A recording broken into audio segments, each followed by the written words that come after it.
Ulam hapunan. Nilagang pata-pata.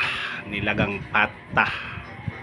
May nag-request naman na isa na mag-ulam daw siya ng nilagang pata, sinapaw.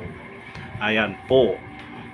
Kaya ganyan lang siya, sobrang sarap. Saging na saba yung hinog, lagay mo dyan. Tapos dahon ng repolyo. Ang sarap yun, repolyo. Ayan, ang sarap niyan. Sabaw pa lang, ulalam na. Ayan, pagkaluto niyang repolyo na yan, ang sarap. Yan yung sinabawang pata, nilagang pata. Ang sarap-sarap. Lalo ngayon sa tagulan, sarap ang sabaw. Yan po, may nagbigay ng pata sa atin, mga kaibigan, mga kumpare na nasa palengke.